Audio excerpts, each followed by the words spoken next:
It was my first year of university. I had just finished unpacking all of my stuff into my room, and my family had just left. Later on that same day, my roommate finally arrived, and right from the get-go, I knew this kid was the most socially inept person I'd ever met. I introduced myself as Dan, sticking out my arm for a handshake.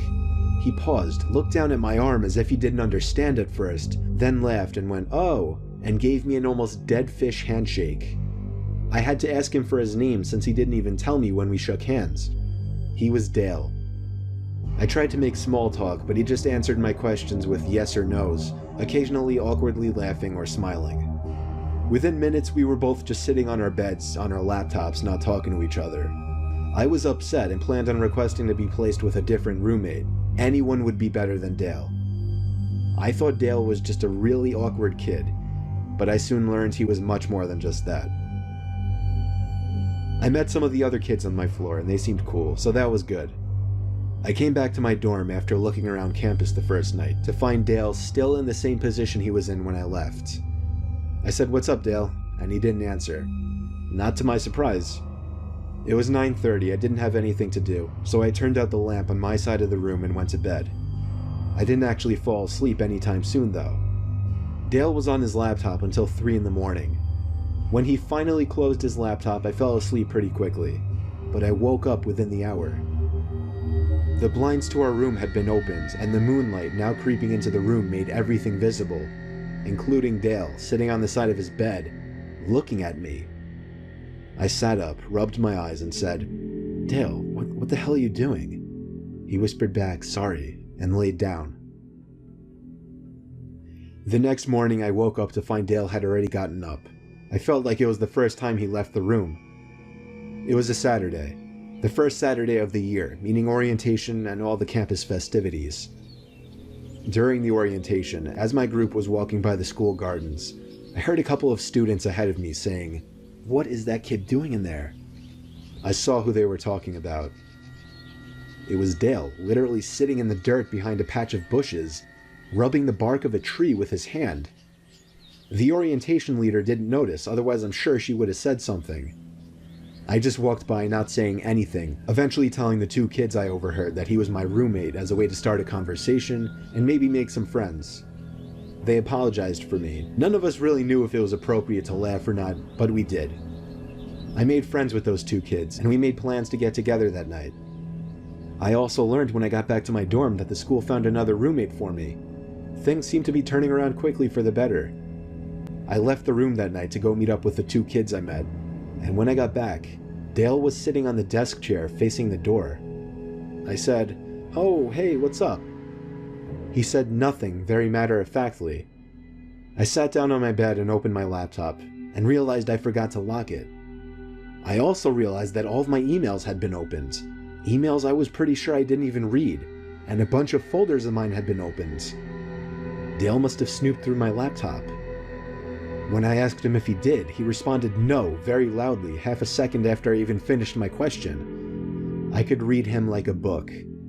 This creepy kid was literally going through my computer when I was out. I knew he did it, but I didn't pursue it. I was ready to go to bed, so as I went into my bed to look for my pajamas, I felt like my clothing had all been moved around as well. I knew I'd be out of there forever by tomorrow, so I didn't say anything.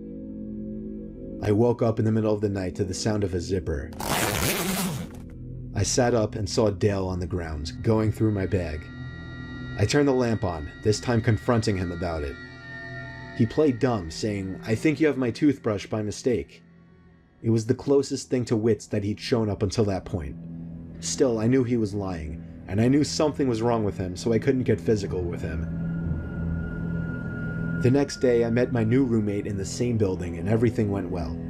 Sunday night, after having a decent conversation with my roommate, who was no social butterfly, but was miles better than Dale, we both turned off our lights and went to bed. For the 3rd night in a row, I woke up at some off hour of the night to a strange noise.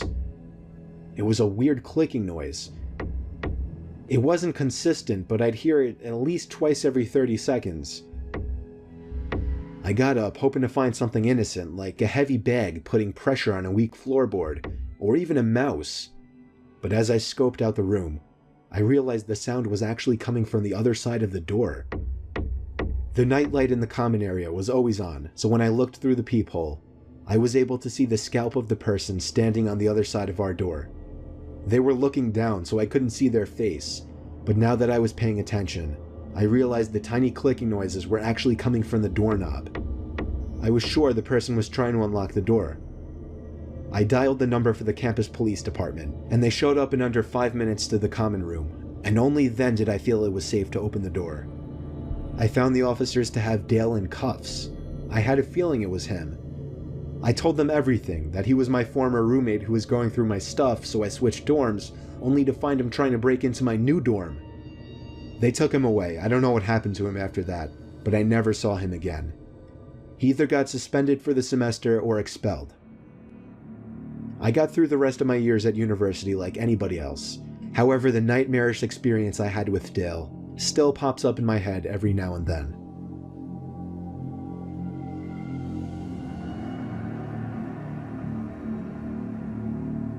I went to Binghamton University for 2 years. I quickly made a big group of friends there, and we'd go out every weekend. One weekend on a Friday night in October, when my group didn't have any big plans together, me and 2 other close friends decided to hang out in the school nature preserve by the lake. There was this little clearing on the far side of the lake that was convenient for fires.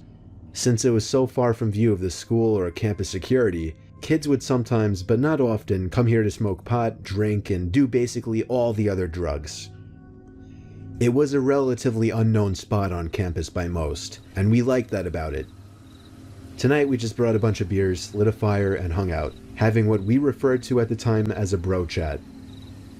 As the night progressed, time seemed to pass quicker as the alcohol began to take effect. Eventually it got to the point where we were all laughing so hard that one of my 2 friends was on the floor rolling in the leaves. That was when my other friend stopped laughing and went, "Shh." We all perked up and listened, and heard the crunching of leaves and branches in the distance. We threw our bottles in the lake since we were all under 21, and it wasn't unheard of for campus police to come through the woods on weekends to catch kids doing drugs. We tucked the rest of the beers into a backpack. I was moderately drunk, so my paranoia was higher than usual. That was probably the case for all of us. The fire exposed us to anyone passing through the woods. But the thing is, this spot was so unknown and far from campus that it was rare to find anybody else that deep into the woods. It sounded like just one person in the distance. The sound of a tree branch snapping not too far away freaked all of us out. None of us were really the confrontational ones from our group, so we were lacking that one person who would have the confidence to stand up and yell out to whoever was out there. Instead, we all just sat in silence, shushing each other.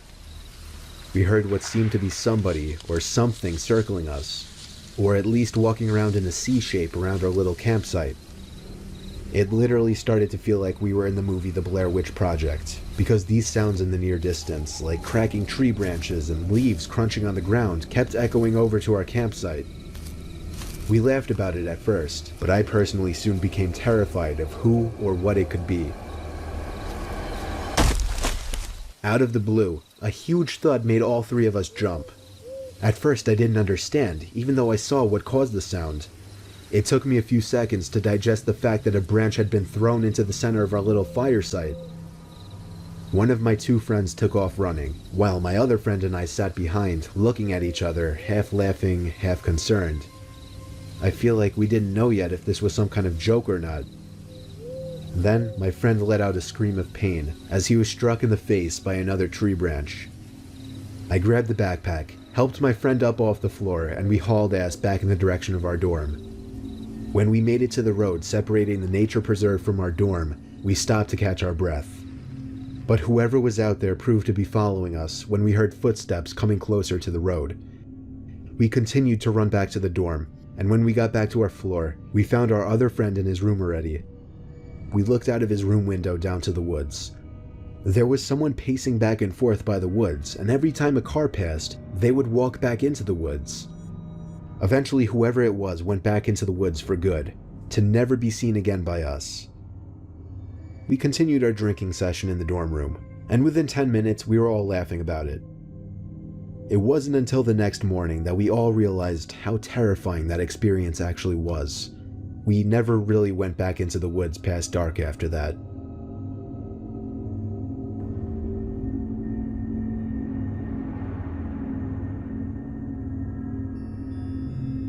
This takes place during the first week of school, my freshman year at the University of Iowa. I was just starting to get comfortable with my roommate. He was dedicated to the idea of rushing a fraternity, and rush week was starting the next week, but the parties were starting Thursday of the first week. My roommate didn't want to go alone because it would be harder to meet people that way, so he wanted me to go. I happily agreed to go with him. Even though I had no interest in rushing a fraternity, I still had intentions to go to parties. After all, I was attending a party school. My roommate wanted to go to one frat party on Thursday, and then parties at different frat houses on Friday and Saturday. On this Thursday night, we were headed to perhaps one of the lowest ranked frats. I'm pretty sure it was an underground one too. But his logic in attending was to have a backup frat in case the higher ones wouldn't give him a bid. The frat house was really far from campus, in a much more slummy downtown area. We pulled up to a corner house, and if it weren't for the blasting music and cars parked everywhere, we would never picture this house as a frat house. It literally looked like they settled with the first house they found. We knocked on the door to immediately be greeted by some short, chubby guy in a white t-shirt holding a Solo cup. His shirt had sweat stains by his armpits and mid-belly area. He told us to come right in. The party itself was in a horribly dimly lit room with probably 50 guys bunched up into the living room. It was hot as hell in there to make it even worse. I think I saw maybe 2 girls at the entire party, neither of them even close to attractive. I gave the party a good 20 minutes, talking with one overweight foreigner after another, all giving off antisocial vibes. Eventually I waved for my roommate to get ready to leave, but a huge group of guys by the door made us decide to wait a little longer to avoid the awkwardness of leaving early. I continued to drink the cheap beers they were serving. I think I downed 5 cups before I could even feel a buzz. A heavy guy approached me with a tiny bottle in his hand and handed it to me, smirking and saying, "That'll get you shit-faced." I fake laughed and thanked him, expecting him to go away, but he just watched me as if he were waiting for me to drink it. So, I did. It was maybe 2 shots worth of some kind of hard liquor. The guy then started making conversation with me, and every time I hinted that I was trying to get away, he would try to pull me further into this otherwise one-sided conversation. Things started to get really blurry pretty soon. I remember feeling dizzy all of a sudden, and the room seemed to be getting darker. That was the last thing I remember before waking up in a dark room, laying in a bed. I could hear the sound of music muffled behind closed doors, so I knew I was still in the frat house. It was a very dark room, however I could still make out certain furniture in the room, and a small closet door, not much else though. But even over the blaring music, I heard the sound of a plastic bag being crunched from the closet, as if somebody had stepped on it by mistake. I ran out of that room and down the stairs back to the overcrowded living room. I found my roommate and pushed him out the front door, past the group of guys still standing in a circle right next to it. During the car ride back to campus, I told my roommate I was drugged. He almost called the cops, but I said it would be foolish and pointless. My roommate then asked me an awkward question. Was I taken advantage of? I didn't feel any type of pain, and my clothes were all still on the same, so I assumed not. When I did a time check, I realized I'd only been out for maybe 10 minutes before waking up. Whatever the guy gave me must have been a dud or something, thank God. That was my college experience of attending an underground ghetto frat party, and it remains to be my scariest life experience.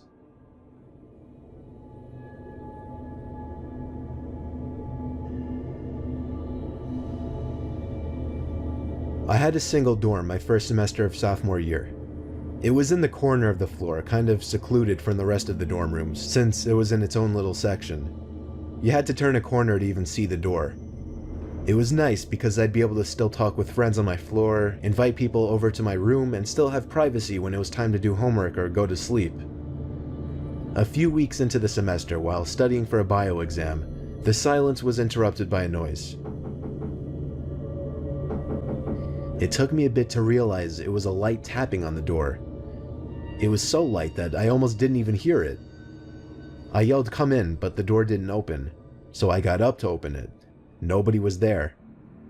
I walked around the corner to look down the hall. Nobody. Somebody was obviously messing with me. I went back to my bed and continued studying, this time leaving the door open. Nobody came back.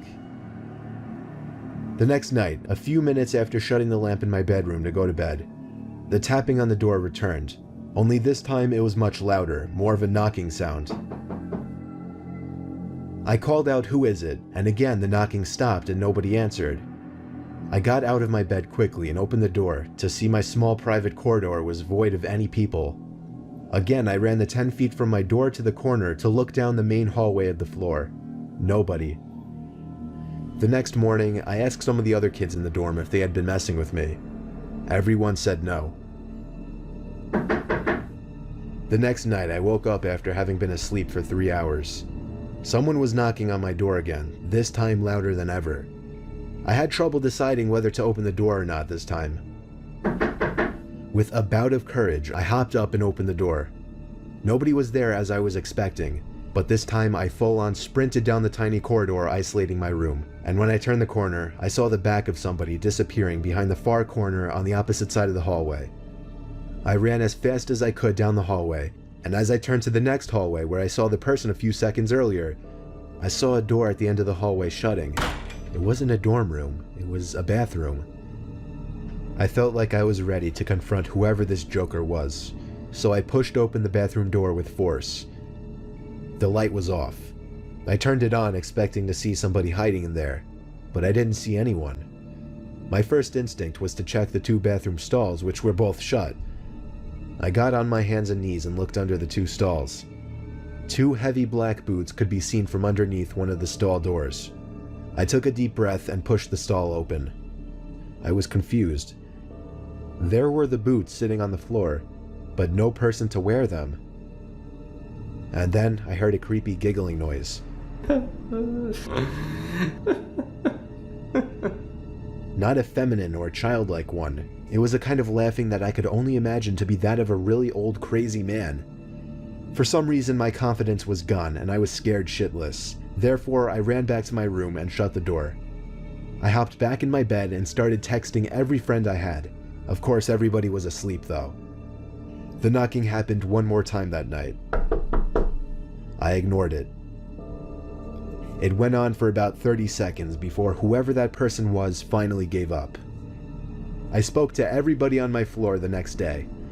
Nobody else heard any knocking, and everybody swore they weren't pranking me. Everybody seemed sincere. I don't know why this person chose to harass me, or who this person was. Judging by the boots and the laughing I heard, this was an older man though, and that disturbs me.